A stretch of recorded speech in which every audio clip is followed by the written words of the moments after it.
It was about half a year ago when I pondered to myself many questions. What is love? What is my motive? And what am I fighting for? My life, I would say, has changed a lot since then. There are many forms of love, but let's focus on what love is and its beauty in life. And what I believe, love is a bridge between one's body and soul, which can be impacted mentally and emotionally. To many people, love comes in differently. I have felt loved after I started playing volleyball. It grew a passion in me and a fire I was never able to put out until the end. When you feel love, it can be like a roller coaster. You can feel it in its peak, and then suddenly you might not feel it at all. Because of this idea of love being a feeling that can go away, it is difficult for people to maintain relationships. But in my eyes, truly loving means to not give up on its love. Whether it is something or someone, yet it is important to keep love for yourself. Romantic relationships can be very difficult when both sides get into arguments and fights, but to love someone is to love them through their worst, to go through the thick and thin together. Most relationships these days can get cut short because one side will likely walk away from facing an obstacle together. Really sucks, but yeah. The beauty in love is what it comes with when you experience it. Recently, I have experienced a new form of love.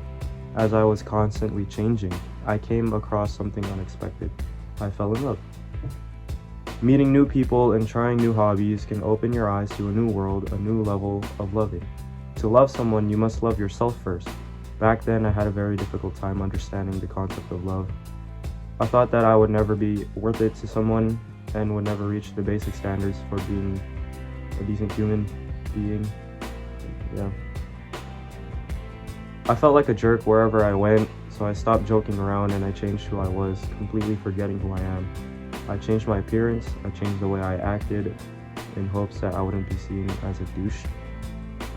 But in all honesty, all I needed was someone to accept me for who I was, to love me for being me. I longed for the understanding that both lovers in a relationship should be more than just lovers, but also as best friends and a person that you could be vulnerable to. You could show vulnerability to one another. I protected myself in peace for a while now, but recently it took one person to realize that I was willing to give up all my bad habits for love. Love can really impact and change you, because I did. One person was able to make me act like how I was when I was happy. Thanks to her affection and acceptance, I'm a lot happier in life than I was about 6 months ago. Like I said, love comes in many forms, and this was my experience of love. I'm committed to loving my partner more and more every day until the end. It changed my outlook on life because a drop of her optimism was what kept me going until I finally got out of the void. So that begs the question, what do you love? Yeah, that was like a little yap session. I had a script, if you guys couldn't tell. Yeah, peace out, guys. See you.